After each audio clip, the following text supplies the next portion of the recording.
warahmatullahi wabarakatuh. Perkenalkan, saya Riantika, NPM 19050014. Saya adalah mahasiswa semester 3 pada program studi Pendidikan Matematika, Fakultas Keguruan dan Ilmu Pendidikan, Universitas Riau Kepulauan Kota Batam. Adapun maksud dari pembuatan video ini adalah untuk memenuhi tugas mata kuliah Bahasa Indonesia pada semester 3 dengan dosen pengampu, yaitu yang saya hormati Ibu Nureza Dwi Anggraini MPD. Nah, selain itu, tentunya saya juga sangat berharap video ini dapat menumbuhkan rasa cinta kita terhadap bahasa persatuan, yaitu bahasa kita, bahasa Indonesia.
Melalui video ini, saya akan menyampaikan materi yang cukup menarik, yaitu mengenai kondisi bahasa Indonesia saat ini. Sebelum kita mengetahui bagaimana kondisi bahasa Indonesia saat ini, mari kita bercerita sedikit mengenai sejarah bahasa Indonesia. Sebagai bangsa Indonesia, kita wajib mengetahui sejarah perkembangan bahasa Indonesia. Karena jika kita mengenal bahasa Indonesia, maka kita akan lebih mencintai bahasa Indonesia, dan selanjutnya tugas kitalah yang melestarikan bahasa Indonesia.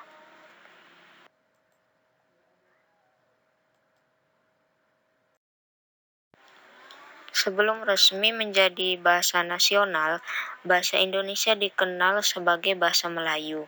Sudah sejak dulu kala, bahasa Indonesia atau bahasa Melayu itu dikenal oleh penduduk daerah yang bahasa sehari-harinya bukan bahasa Indonesia atau Melayu.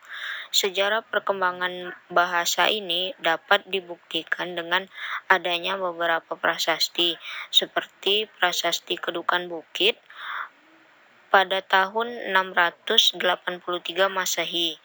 Ada juga Prasasti Talang Tuo pada tahun 684 Masehi.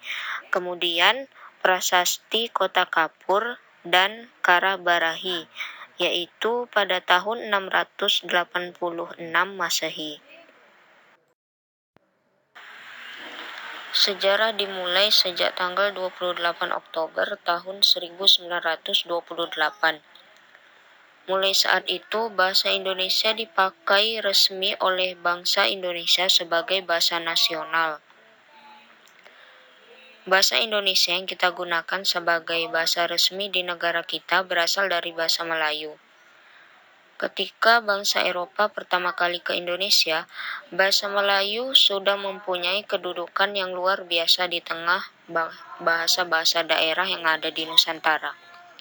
3 bulan menjelang Sumpah Pemuda, tepatnya pada tanggal 15 Agustus tahun 1928, Soekarno dalam pidatonya menyatakan bahwa perbedaan bahasa di antara suku bangsa tidak akan mempengaruhi persatuan. Pada zaman Belanda, ketika Dewan Rakyat dibentuk pada tanggal 18 Mei 1918, bahasa Melayu memperoleh pengakuan sebagai bahasa resmi kedua di samping bahasa Belanda. Pada tanggal 28 Oktober 1928, bahasa Indonesia resmi menjadi bahasa persatuan atau bahasa nasional.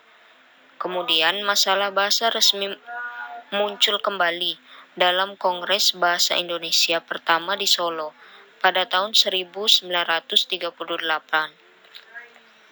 Pada kongres itu, bahasa Indonesia diputuskan menjadi bahasa resmi dan bahasa pengantar dalam badan-badan perwakilan dan perundang-undangan. Demikianlah sejarah lahirnya bahasa Indonesia. Kemudian, bagaimanakah kondisi bahasa Indonesia saat ini? Perkembangan bahasa Indonesia saat ini semakin baik, apalagi dengan makin diminati bahasa Indonesia oleh masyarakat internasional. Bahkan bahasa Indonesia pun saat ini menjadi bahan pembelajaran di negara-negara asing, seperti Australia, Belanda, Jepang, Amerika Serikat, Inggris, Cina, dan Korea Selatan. Oleh karena itu, bangsa Indonesia mempersiapkan diri dengan baik dan penuh perhitungan. Salah satu hal yang perlu diperhatikan adalah masalah jati diri bangsa, yang diperlihatkan melalui jati diri bahasa. Pepatah berkata, bahasa menunjukkan bangsa. Bahasa Indonesia mempunyai ciri-ciri umum dan kaidah-kaidah pokok tertentu yang membedakannya dengan bahasa-bahasa lainnya di dunia ini, baik bahasa asing maupun bahasa daerah. Oleh karena itu, ciri-ciri umum dan kaidah-kaidah pokok tersebut merupakan jati diri bahasa Indonesia. Akan tetapi, sekarang pertanyaannya, apakah orang Indonesia sendiri bangga akan bahasanya sendiri? Jawaban untuk pertanyaan ini tentulah ada di dalam dada masing-masing orang yang menganggap, mengaku, dan menjadikan dirinya sebagai bagian dari bangsa Indonesia. Saat ini masyarakat sudah mulai mencampur bahasa-bahasa Indonesia dengan bahasa asing dan pemakaian bahasa sehari-hari. Tentu dalam konteks pembicaraan non-formal alias bahasa gaul, hal ini tidak menjadi suatu masalah yang signifikan. Namun yang disayangkan, pemakaian bahasa gaul juga biasa terjadi pada sebuah forum ilmiah, media massa, kuliah, seminar, dan forum formal lain. Jika kita menilik apa penyebab utama mengapa fenomena ini terjadi, adalah kebiasaan bangsa Indonesia yang umumnya mengagungkan semua hal yang berbau internasional, luar negeri, atau dapat dibilang berbau barat. Dengan kata lain, secara kasar bangsa Indonesia kurang bangga dengan bahasa dan budayanya sendiri. Pemakaian bahasa dan budaya asing dirasa lebih keren dan dapat diterima dalam pergaulan. Fenomena negatif yang masih sering terjadi di tengah-tengah masyarakat Indonesia, yaitu banyak orang Indonesia memperlihatkan dengan bangga kemahirannya menggunakan bahasa Inggris, walaupun mereka tidak menguasai bahasa Indonesia dengan baik. Merasa malu apabila tidak menguasai bahasa asing atau bahasa Inggris, tetapi tidak pernah merasa malu dan kurang apabila tidak menguasai bahasa Indonesia, menganggap remeh bahasa Indonesia, merasa dirinya lebih pandai daripada yang lain karena telah menguasai bahasa asing ataupun bahasa Inggris dengan fasih. Walaupun penguasaan bahasa Indonesianya kurang sempurna,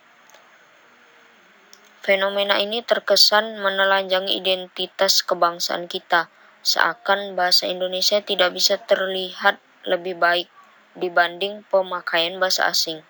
Dalam kasus ini bahasa Inggris, mungkin dengan adanya tuntutan hidup di era globalisme, maka masyarakat dituntut pula untuk dapat bergaul secara global. Namun pada akhirnya dalam pergaulannya masyarakat kehilangan identitas kebangsaannya, bahasa Indonesia. Hal tersebut semakin mendekatkan kita pada detik-detik pudarnya bahasa persatuan kita, bahasa Indonesia. Sebagai warga negara Indonesia yang baik, sepantasnya lah bahasa Indonesia itu dicintai dan dijaga.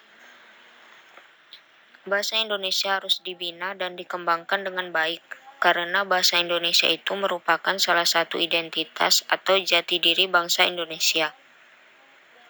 Setiap orang Indonesia patutlah bersikap positif terhadap bahasa Indonesia. Janganlah menganggap remeh dan bersikap negatif. Setiap orang Indonesia mestilah berusaha agar selalu cermat dan teratur menggunakan bahasa Indonesia. Tanggung jawab terhadap perkembangan bahasa Indonesia terletak di tangan pemakai bahasa Indonesia sendiri.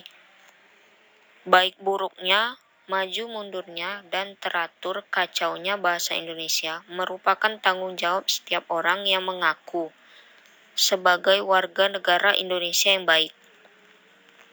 Setiap warga negara Indonesia harus bersama-sama berperan serta dalam membina dan mengembangkan bahasa Indonesia itu ke arah yang positif. Solusi yang dapat ditawarkan adalah dengan menggalakkan pemakaian bahasa Indonesia yang baik dan benar, minimal pada fasilitas publik yang sering dilihat masyarakat luas, sehingga bahasa Indonesia dapat lebih populer di mata masyarakat sendiri. Meskipun solusi tersebut dirasa sulit untuk diterapkan secara langsung, namun hendaknya dilakukan secara bertahap, mulai dari yang paling mudah terlebih dahulu.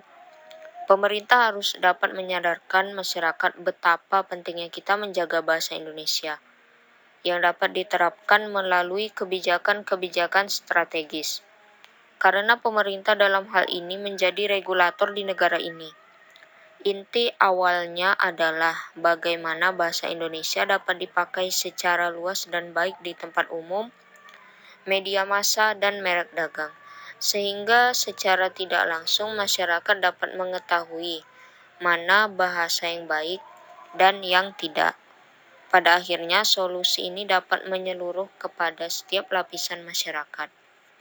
Terdapat suatu wacana bahwa bahasa Indonesia sendiri akan mempunyai sebuah tes kemahiran, seperti TOEFL pada bahasa Inggris, yang akan diterapkan pada warga asing yang akan tinggal di Indonesia. Tentu hal ini merupakan kabar baik karena sudah ada standar kemahiran berbahasa Indonesia. Namun, jika bangsa Indonesia sendiri tidak dapat menghargai bahasa Indonesia sebagai bahasa bangsanya, maka lambat laun bahasa ini akan mati. Sekian penjelasan mengenai kondisi bahasa Indonesia saat ini.